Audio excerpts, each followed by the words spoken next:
fico a imaginar Pedro depois de ver o seu mestre ter sido crucificado e saber que, além de ter sido crucificado, ele foi sepultado.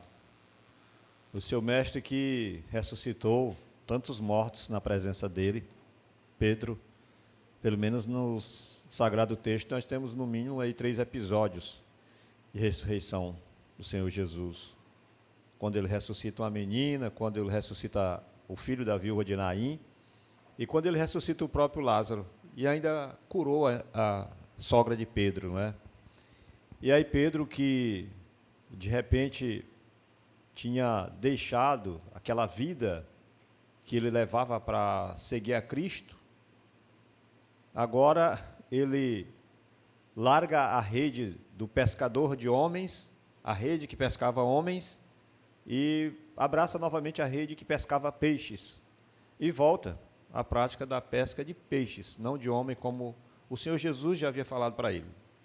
Mas como nosso Deus é misericordioso, aparece para ele e manda com que ele lance a rede do lado do barco, e nesse momento aí Pedro arranca do mar 153 grandes peixes, e aí Pedro depois fica admirado, ele fica espantado. Em outras palavras, o Senhor Jesus diz para ele: quem mandou você largar a rede? Quem mandou você esfriar na fé? Quem mandou você recuar? Eu não chamei você? Não fui eu que comissionou você? Não fui eu que chamei você? Não foram homens que chamaram você? Não foi instituição humana que o chamou? Eu chamei você. Quem mandou largar a rede que eu te dei? Eu vejo Pedro maravilhado com aquela situação toda, não é, que o Senhor Jesus, redimindo ele do pecado dele, pois o Senhor Jesus faz um retrospecto, uma retrospectiva de toda a vida pregressa de Pedro com Jesus, porque nós temos um estágio de vida pregressa de Pedro sem Jesus, uma vida sem Jesus é uma vida pregressa, evidentemente, mas uma vida pregressa com Cristo, porque ele viu tantas coisas, tantas maravilhas, e de repente o nega por 3 vezes, e ainda assim, Pedro negando Jesus por 3 vezes. Jesus aparece para ele naquele dia fatídico, das 10 aparições, essa é uma das 10 aparições que Jesus se manifesta depois de ressurreto. Em outras palavras, Jesus diz exatamente isso para Pedro: quem mandou largar a rede? Quem mandou você parar? Volte para o mar alto, que no lugar da tua vergonha eu vou te exaltar. Louvado seja o nome do Senhor. Tiago capítulo 4, verso 2 e 3. Tiago capítulo 4, verso 2 e 3.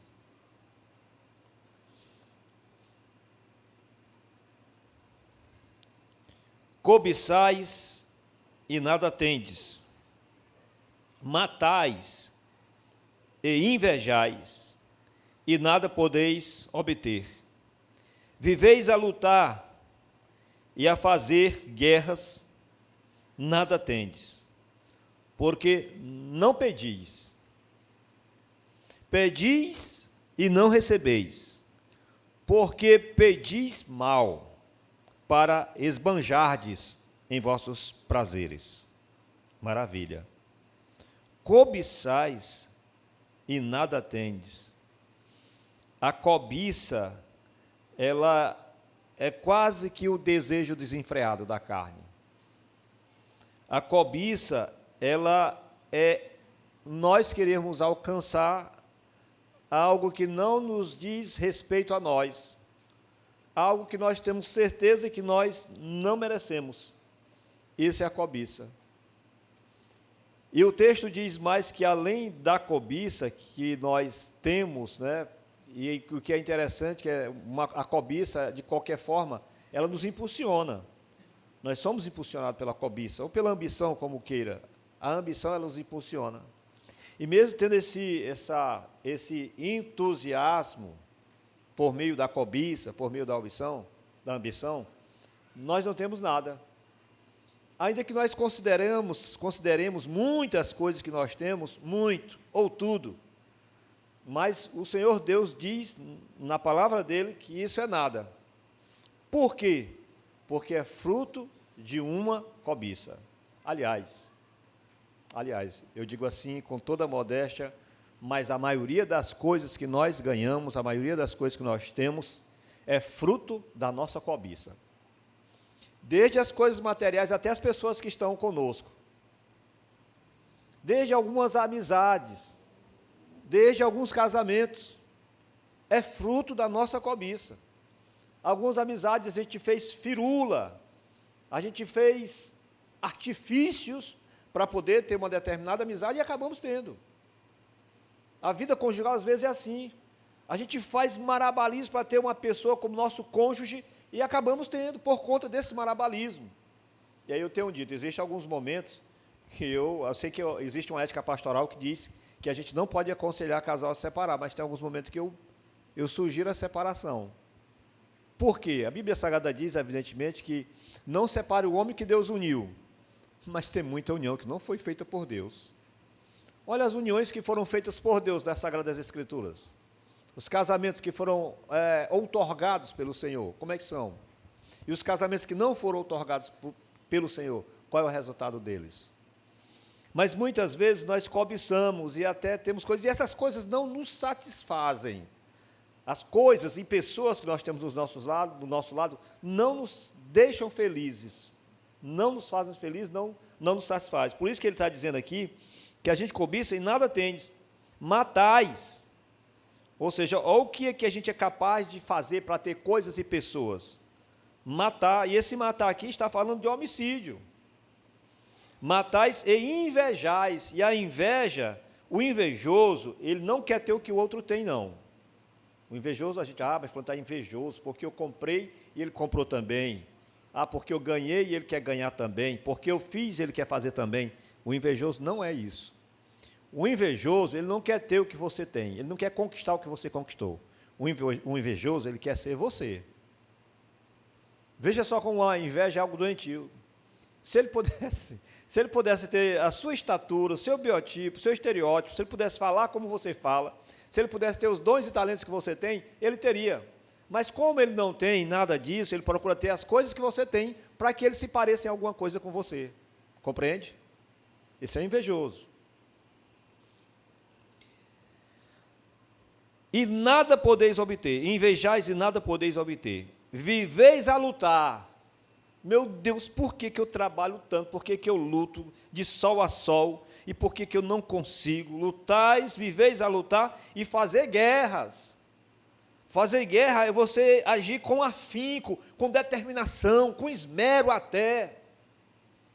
É derramar suor, lágrima, perder noites de sono.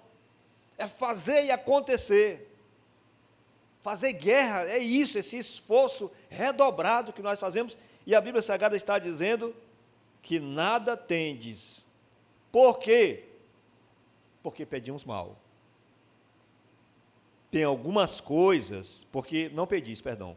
Tem algumas coisas que nós recebemos, repito, é fruto do nosso esforço, da nossa dedicação somente.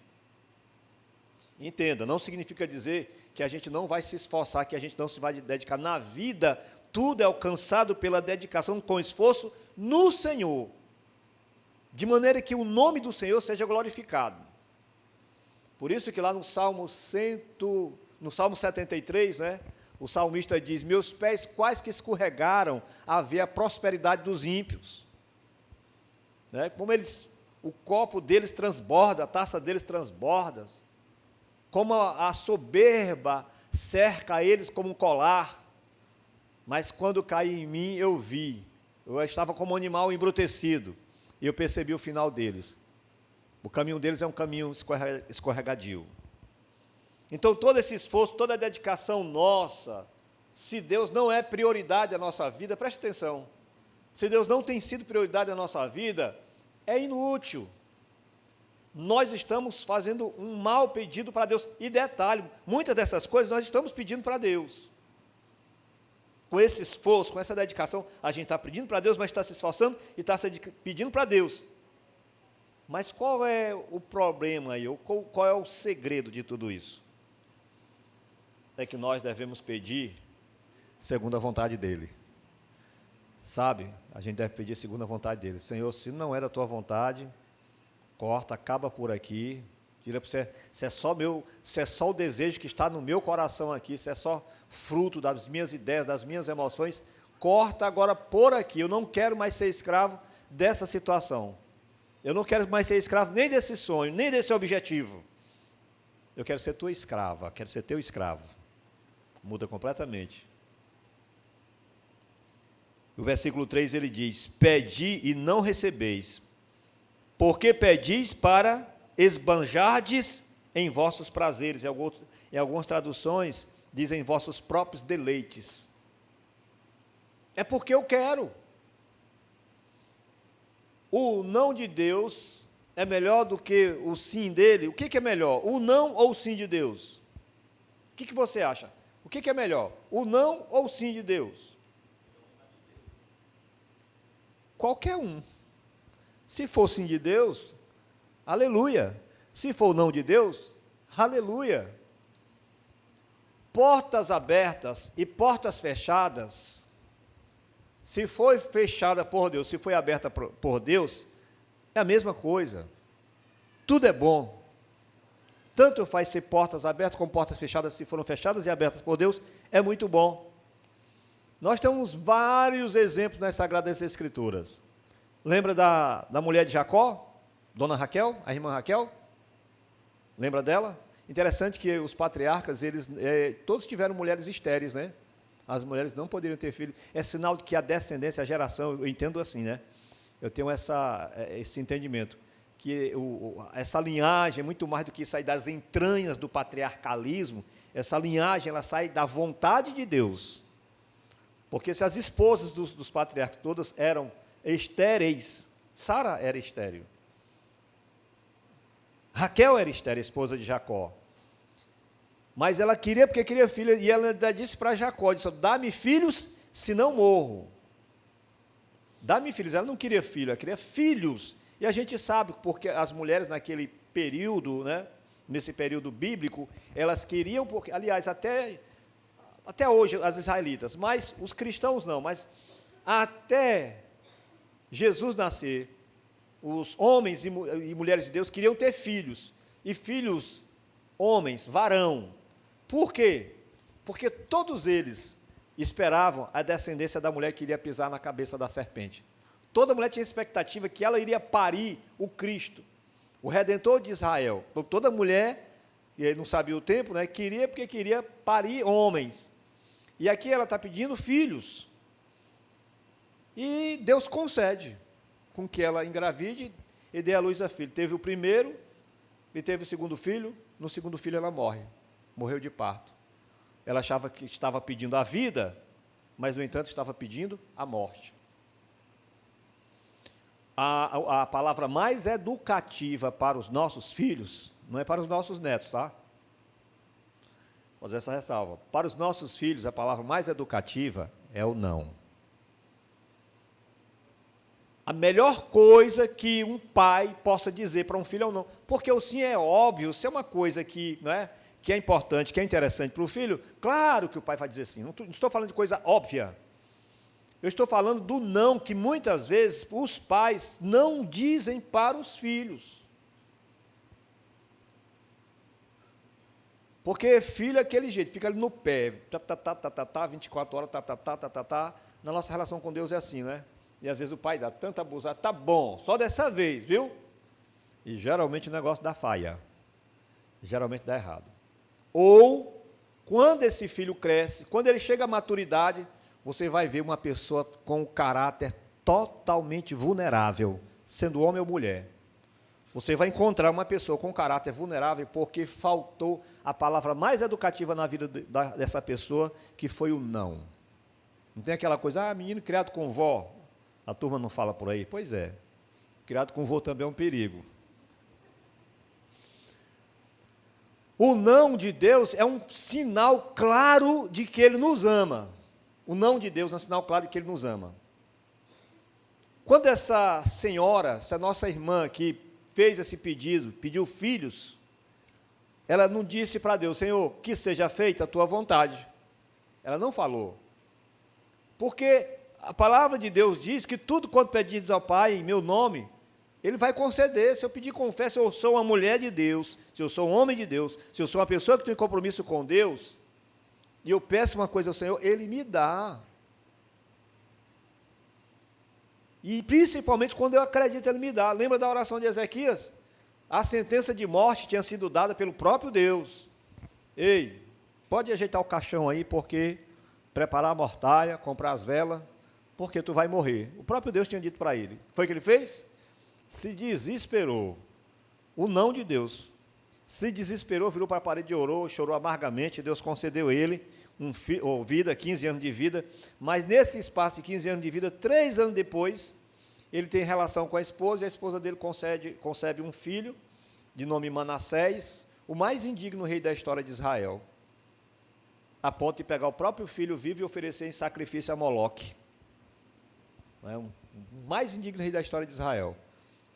O não de Deus naquela hora representava grandes coisas para o seu povo, mas Ezequias estava atrás do sim.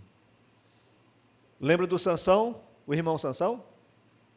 Bonitão do cabelão, barbudão, queria porque queria uma filisteia. Papai chega para ele: meu filho, essa não é pessoa para você casar com ela. Mas não tinha nada, aparentemente, não tinha nada de mal naquela figura. E aí ele insistiu, e a gente sabe o resultado, né? O resultado foi esse cego, furado dos 2 olhos, como diz o caboclo, achincalhado pelo povo no tempo de um Deus, né, pagão. O fim dele foi esse, debaixo de escombros. Morreu debaixo de escombros. Foi o fim de um homem que não soube ouvir o não de Deus, porque às vezes o não de Deus vem por meio de um tutor, vem por meio de um pai, vem por meio de uma esposa, vem por meio de um marido, vem por meio do pastor, vem, às vezes o não de Deus vem das mais diversas formas, mas nós queremos porque queremos o nosso objetivo. Eu tenho dito que tem muitas orações que não funcionam, porque é a oração do desesperado. A gente não tem uma vida de oração com Deus, aí quando aparece uma bagaceira na vida da gente, a gente se desespera: oh meu Deus e tal. A gente está pedindo porque quer se ver livre daquela situação, não é porque tem fé que Deus vai fazer a obra na nossa vida, não é porque Deus vai fazer o milagre, é por conta do desespero do momento. Aí a oração do desesperado não é a oração da fé, e a Bíblia Sagrada diz que a oração da fé, ela tem resultado. Você consegue compreender? A gente não leva uma vida de oração, então quando vem a tribulação, a gente vai querer orar, não vai orar com consciência, vai orar com desesperado. E Deus, Ele vela por essa palavra. Se Ele diz que a oração da fé tem poder, salvará o doente, no caso lá de Tiago, capítulo 5, né? Que a oração da fé salvará o doente, é porque salva mesmo. Mas a gente não tem uma vida de oração, a gente tem uma vida comum, né, de cumprir uma agenda na igreja, né? A gente tem uma vida de cristianismo, não é uma vida de cristão. Uma coisa é você ter uma vida de cristão, outra coisa é você ter uma vida de cristianismo, porque cristianismo é religiosidade. No dia que dá para mim vir para a igreja, eu venho. No dia que dá para mim ler a Bíblia, eu leio. No dia que der vontade de orar, eu oro. No dia que a coisa apertar mais um pouquinho, que eu estiver mais tenso, eu vou orar. Mas eu não tenho uma vida constante, uma vida de oração, uma vida de leitura, uma vida de frequência na casa do Senhor. Aí é a oração do desesperado. Mas Deus é tão misericordioso que ainda assim, às vezes a oração do desesperado Ele atende. Ele é tão misericordioso. Sabia? Por isso que lá em Romanos capítulo 8, versículo 26, né, diz que o Espírito Santo intercede com gemidos inexprimíveis, porque nós não sabemos orar como convém. Se Deus fosse corresponder a todos os pedidos que nós fazemos a Ele por meio da nossa oração, tem tantas coisas, olhem para a minha vida, fazendo uma retrospectiva, tem tantas coisas que eu pedi na minha vida, que se Deus tivesse me dado, quem seria eu, viu? Ou o que seria de mim, se Deus tivesse me dado muitas das coisas que eu pedi para Ele? Mas às vezes Deus diz o não. O não de Deus, ele tem que ser bem recebido. No primeiro momento causa espanto, a gente fica perplexo, né? Mas a gente tem que entender que o não de Deus, ele é importante. Nós não podemos, né, entrar em desespero. Olha, se você está levando uma vida com Deus, se você é uma pessoa que sabe que está caminhando com o Senhor, e você orou, pediu, fez e aconteceu, e nada correspondeu, é porque Deus está dizendo não. porque Deus está dizendo não. E quando Ele diz não, é melhor nós ouvirmos o não que Ele diz. E às vezes nós pensamos que é o melhor para nós, não é? Às vezes desejamos tanto, sonhamos tanto com aquilo, ou com aquela, ou com aquele, né? Aí Deus diz, não. Por que Ele diz não? Porque Ele tem coisa melhor para nós do que aquilo, do que aquele. Coisa melhor para nós. E o filho pródigo, hein? Estava lá, no conforto do seu lar, mas estava pouco. Está no conforto do lar dele. Sim ou não?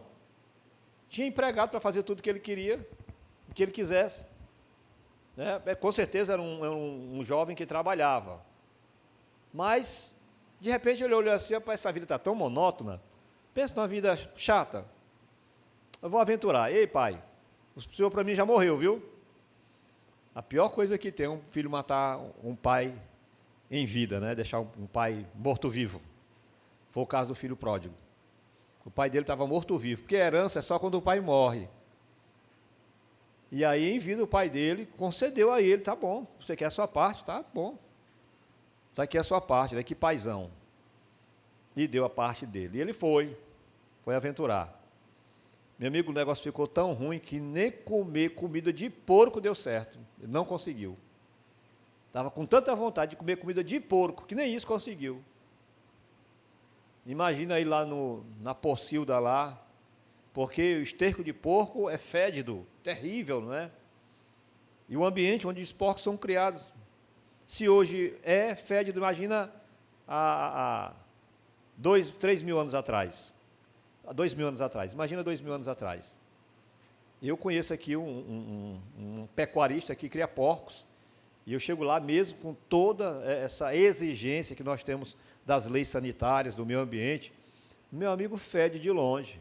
Nós temos um produtor rural aqui, que ele cria porcos, mas é fédido.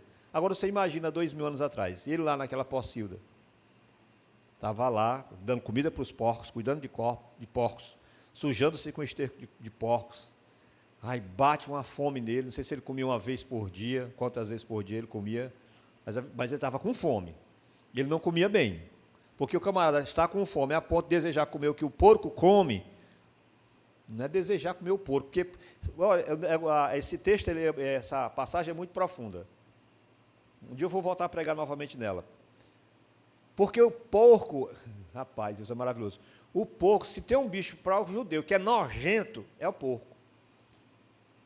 Antigamente o porco não é o porco que comia, eram os restos que sobravam de alimento, de fezes. O porco comia lavagem, né? Que a gente chama de lavagem, né? Hoje é ração e tudo, né?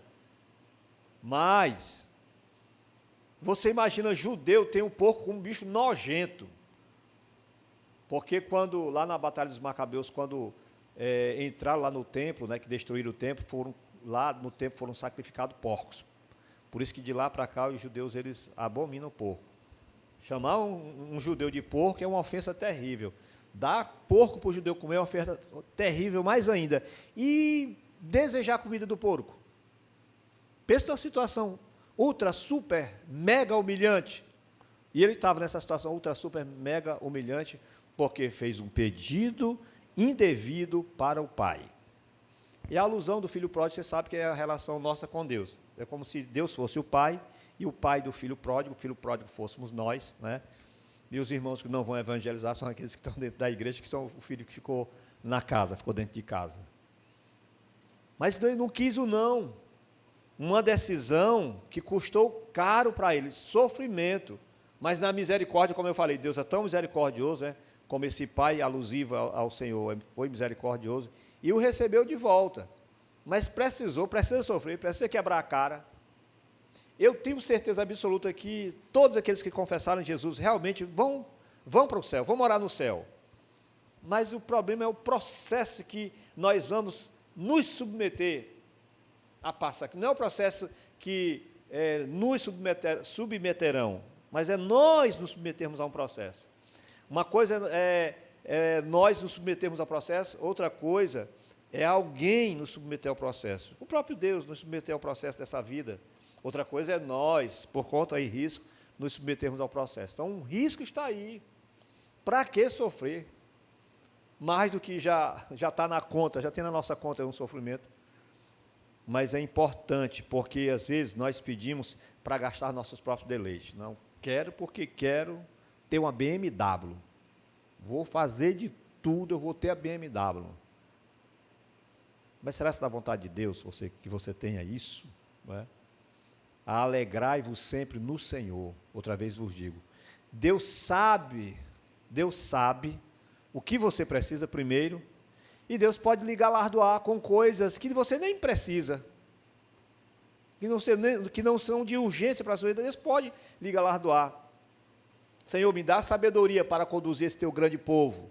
Aí Deus, tá bom, gostei do pedido, eu vou te dar também riqueza. Não foi assim com Salomão? Salomão não precisava de riqueza. O reino dele, ele ia desenvolver. Botava um ministro da fazenda, pai d'égua, né, para poder ajeitar as coisas. Um ministro da economia como o Paulo Guedes, que nós tivemos aí no governo passado. Bora que vai desenvolver, vai aparecer dinheiro. Mas não, Deus deu para ele sabedoria e deu riqueza, porque ele não pediu para gastar no próprio deleite. Ele me dá sabedoria para eu conduzir esse teu grande povo. Ele disse, me dá sabedoria para mim ser o rei mais sábio da história. Não, me dá sabedoria para que eu possa saber conduzir esse teu grande povo. Pedi e não recebeis, porque pedis para esbanjardes, aqui no meu está dizendo esbanjardes, em vossos prazeres, esbanjardes em vossos prazeres. Rapaz, com toda modéstia, eu estava olhando lá em casa, eu fui caçar uma roupa para vestir. Meu amigo, tive que fazer força, tem um entulho de roupa lá naquele guarda-roupa. Eu digo, ele não precisa de tanta roupa, né? Eu sei que outro dia eu tinha uma calça domingueiro, um sapato domingueiro, né? Todo domingo era o mesmo sapato, era a mesma calça. Mas hoje eu vou lá no guarda-roupa, é tanta roupa, eu digo, não preciso de tanta roupa assim. É porque, vez ou outra, eu tiro um bocado e levo para um lugar lá e deixo por lá, para algumas outras pessoas.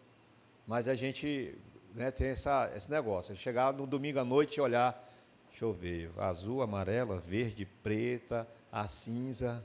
Tem que ter um arco-íris de roupa para a gente escolher para poder, né, vir para a igreja.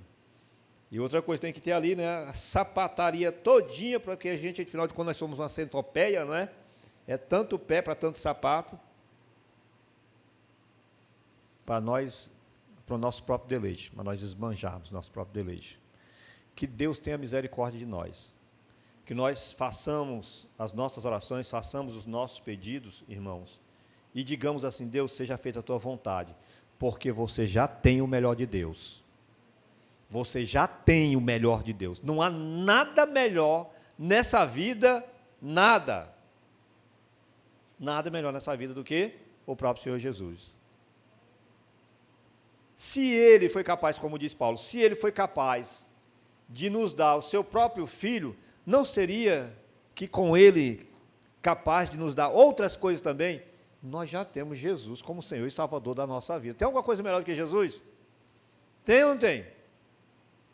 Tem ou não tem? E por que a gente fica encabulado? Só porque não conseguiu comprar o panetone no Natal?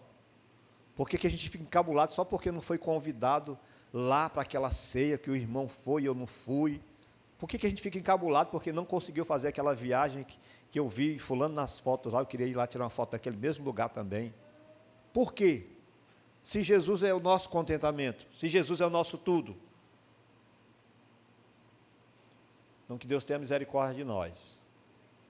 Que Deus tenha misericórdia de nós e que nós ergamos a cabeça e lutemos e avancemos, porque o nosso Deus é fiel. Amém? Bora terminar cantando, Alice? Bora? Pode ser? Louvado seja o nome do Senhor. Depois dessa canção, eu só impetrarei a bênção pastoral.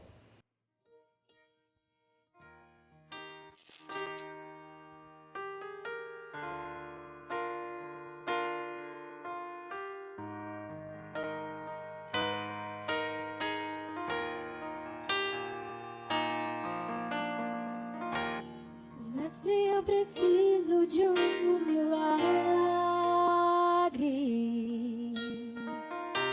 Transforma minha vida, meu estado.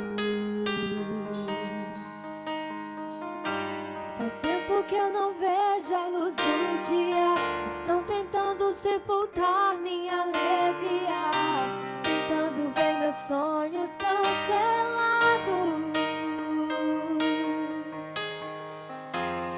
Lázaro ouviu a sua voz quando aquela pedra removeu. Depois de 4 dias ele reviveu. Mestre, não há outro que possa fazer aquilo que só o teu nome tem todo o poder. Eu preciso tanto de um milagre. Remove a minha pedra, me chama pelo nome, muda a minha história, ressuscita os meus sonhos, transforma minha vida, me faz um milagre, me toca nessa hora, me chama para fora, ressuscita-me.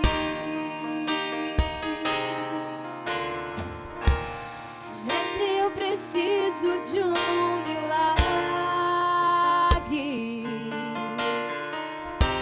Transforma minha vida, meu estado. Faz tempo que eu não vejo a luz do dia. Estão tentando sepultar minha alegria, tentando ver meus sonhos cancelados.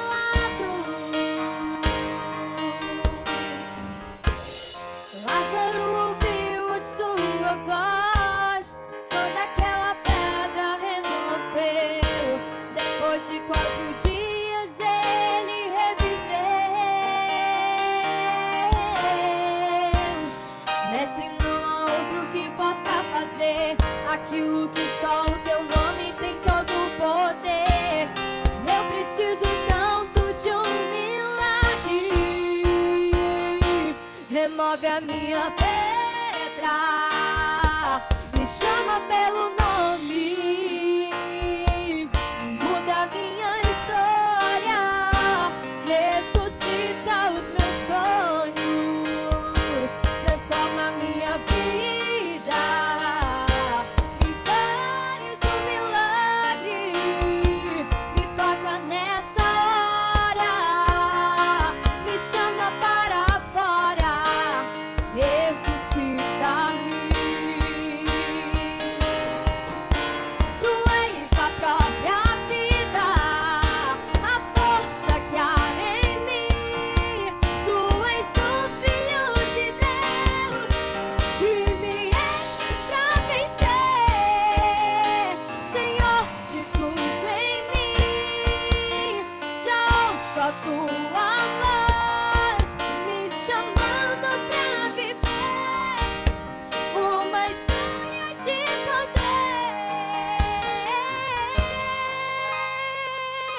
Remove a minha pedra,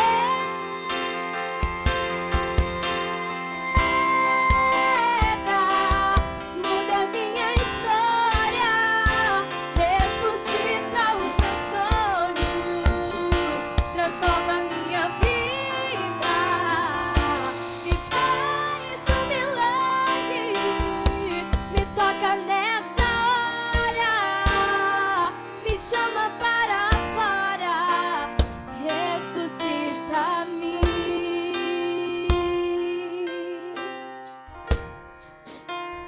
Ressuscita-me.